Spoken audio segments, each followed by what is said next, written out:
Guys, you need to take it easy, look after your mental health, stop stressing over nothing. Come, let's sit down to tell you guys a short story. I want you both to listen attentively and learn from the story. My story is about a man named Ben, a 24-year-old living in a small room in a busy town. And the title of my story is Invisible Chains. Ben was a prisoner, but there were no bars on his windows and no locks on his doors. His prison was built inside his mind. For years, Ben's father had told him he was a useless dreamer. When Ben wanted to study art, he was told he would starve.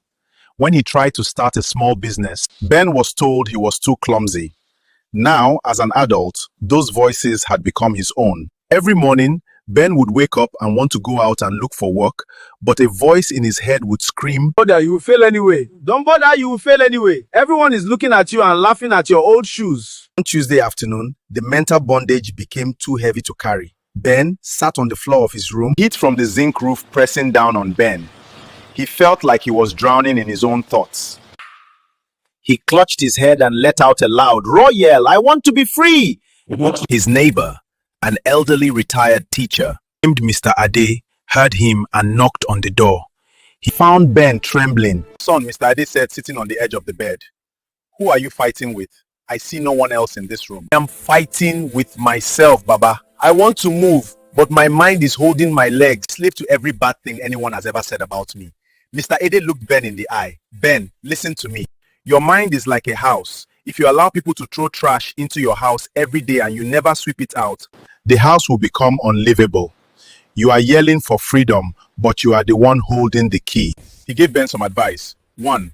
Identify the lie. 2. Change the soundtrack. 3. Small steps.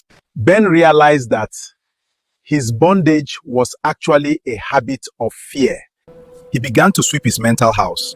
Every time the old voice yelled at him to stay down, he whispered back, "I am allowed to try." The chains didn't break all at once, but they began to rust and fall away. The moral lesson of this story is that the most dangerous prison is the one we build for ourselves, using the bricks of other people's opinions. You cannot live a positive life with a negative mind.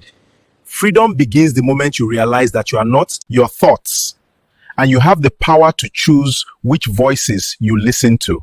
For more educative, entertaining, and interesting stories, please watch, like, share. Comment and please subscribe to Folktales by Adurobola on YouTube. Your support keeps the stories alive. Thank you.